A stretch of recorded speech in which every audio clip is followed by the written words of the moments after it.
irmáns que eran como tres princesas. As súas cagadas, pousadas naquele coelhinho de trapo, eran agasados partidos. Que boinho era, Valentín. Ele empezou a andar como ti empezares. E puxose a falar como ti puxeses. E aprendeu a ler como aprendeches todos vós.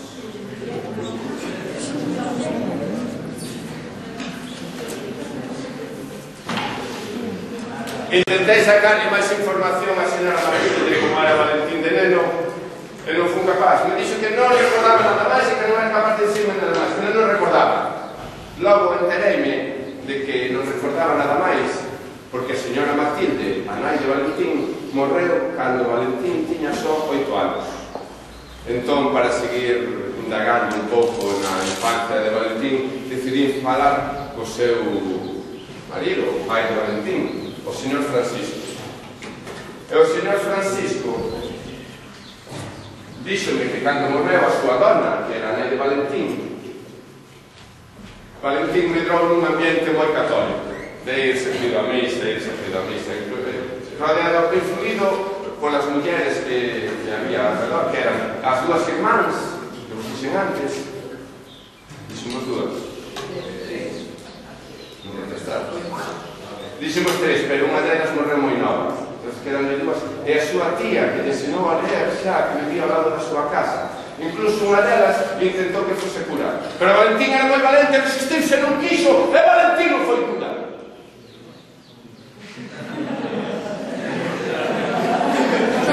Despois marchou a Pontevedra a estudar o que hoxe sería eso, bacharelato, e máis tarde a Santiago a estudar Dereito.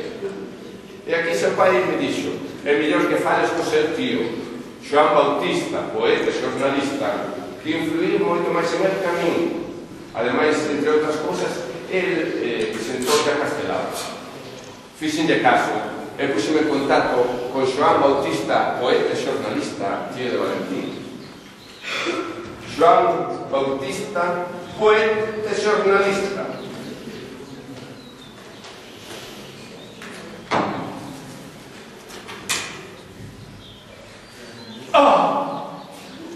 O meu sobrinho Valentín. Sí. Cando ele estaba estudando en Dereito, eu axudei a iniciarse no mundo do xornalismo. Primeiro en Alma Galaica, logo en La Provincia, en La Correspondencia Galega, o Gaceta de Galicia, que era Compostelán. Cando rematou os seus estudios de Dereito coa máxima nota, tivo que irse á guerra, a Marrocos. Aquilo foi unha guerra perdida, un desastre, o desastre de Anual. E ainda así, dende ali, seguía colaborando con os xornais e mandaba as súas crónicas El Noroeste. Enfermou o pobre Valentín, o meu sobrinho, e tivo que irse case un ano despois. Empezou a colaborar e a traballar Galicia, Diario de Vigo. Neste xornal, el era o director. Pero, coa censura de Primo de Rivera, empezou a ter problemas. Os censores leen o que escribes, non se desen escribir calquer cousa. E aí, como non lles justo que escribes, e non lles gustou aos censores de Primo de Rivera unha cousa que escribiu Valentín. E meteronlle dúas multas de 250 pesetas. Dúas multas de 250 pesetas que son 3 euros. 3 euros, dixo Valentín. Non nos pagan. Os censores dixeron: non nos pagas. Vas á cadea. Pois vou á cadea. E Valentín foi á cadea. Por semellante multa. Estivo 15 días na cárcel en Vigo, na Rúa Príncipe, que hoxe esa cadea hoxe está convertida nun museo que se pode visitar, un museo de arte contemporáneo. Saeu da cárcel, pero houve tantos problemas coa censura que acabou pechando Galicia, Diario de Vigo, e puxose a traballar na revista quincenal Industrias Pesqueras. Este foi o momento no que Valentín se achega ao mundo do mar que sería definitivo na súa vida. Esta revista, que ainda existe hoxe, a podedes ver en internet, é a segunda revista técnica do sector máis antiga do mundo. Colaborou con moitos outros xornais. Galicia, este é un diario galego editado en Buenos Aires. A Fouce, outro diario galego editado en Buenos Aires. El Faro de Vigo, La Noche, El Sol de Madrid, Vanguardia Gallega, Industria Conservera, El Pueblo Gallego, La Calle de Barcelona.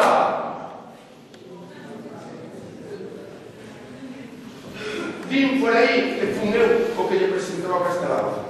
É certo, eu presentei a Castelao, pero el foi o que escribiu a mellor biografía de Castelao que se coñece. Castelao na luz e na sombra. Con Castelao participou en numerosos mítins políticos de outros galeguistas. Todos sabedes o que é un mítin político. Sei que vos gustan. Entón, non vos gustan. Bueno, ao mellor ainda non sabedes se vos gustan. Para ver un mítin político,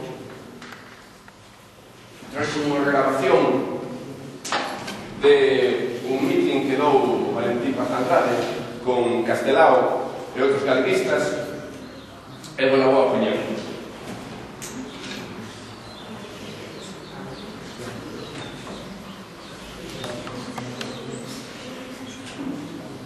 E Galicia, tamén para a nosa terra, galegos, chegou a hora do despertamento. Galicia comeza agora a espreguizarse vigorosa.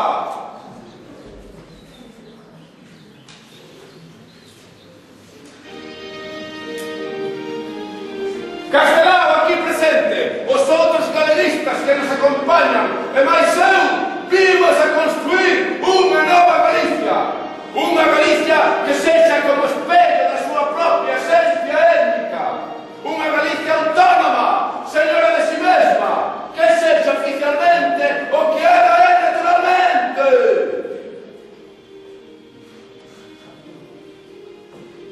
E ao final dos mítins políticos pasa algo increíble.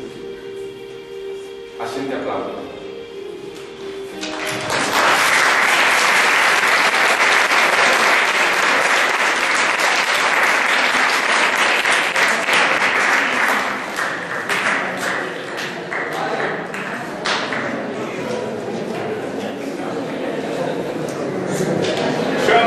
O este xornalista recomendoume que falase co fillo de Valentín, que ademais fala moi ben.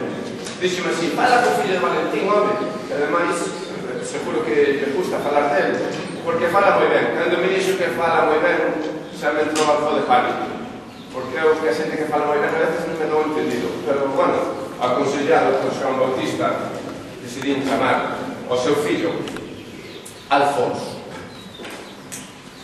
Alfonso. Hola, buenos días, Alfonso. Mira, somos fillos de Xosé Fernández, sí. Sí, nada, era para invitarte a que nos fales de teu pai, como le dedican as letras galegas este ano.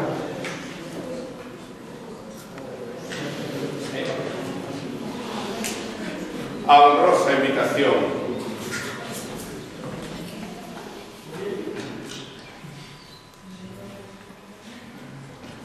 A honrosa invitación a falar sobre a figura de meu pai prodúceme desacogo e tensión espiritual.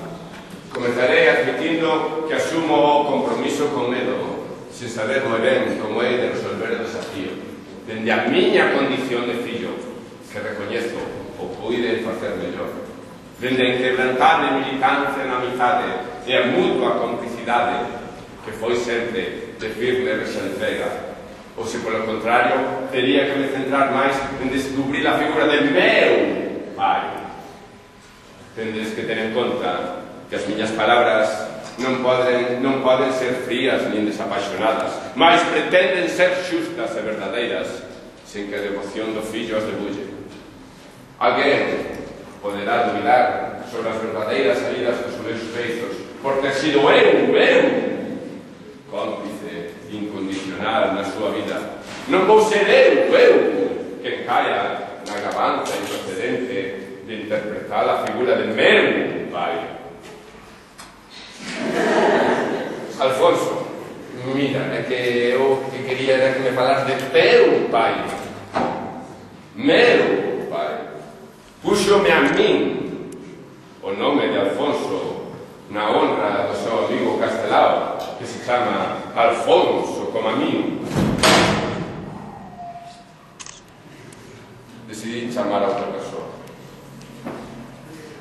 E fun a xunta a dona de Valentín, a señora Pilar Rodríguez Prada, unha señora de 93 anos que me recibeu na súa casa de Lérez, en Pontevedra, e que non se cree que pasaran xa 25 anos desde que morrera o seu marido. Aos seus 93 anos confesoume varios segredos, e un deles é para min como un truco de magia, e volvou faceros aquí. Necesito unha persoa voluntaria para facer o truco este de magia.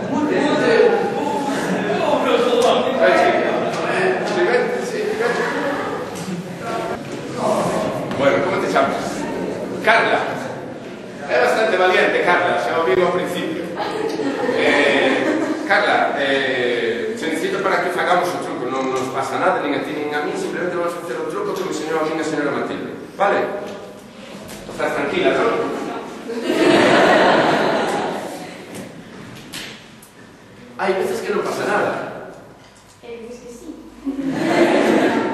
A ver, o ese que pinte se ten, que sí ou que non?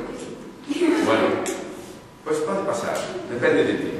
Mira, porque tens que elegir un destos tres sobres. Amarillo. O verde.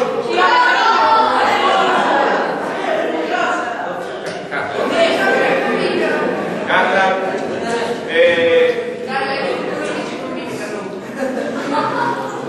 Carla, decide ti porque é importante para ti o que escollas, Azul. Solo teño azul. Disme azul, pero son outro sin azul. Azul vale? Sí. Azul.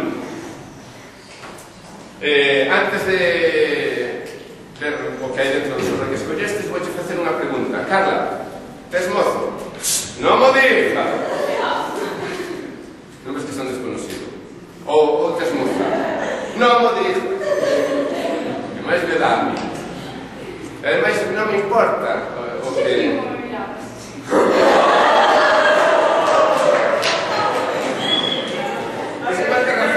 Pero a resposta está aquí dentro. Aquí dentro está a persoa que vai a ser a túa parella definitiva. Se cando son eu. Vai ser a persoa que vai a ser a túa parella definitiva para sempre. O resto da túa vida está aquí. Bueno, non a persoa, está unha foto da persoa e vou te ensinar.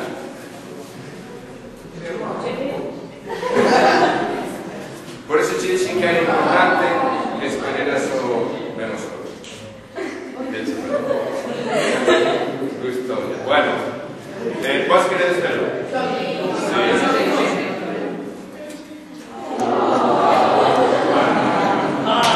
Gracias. No pasa nada.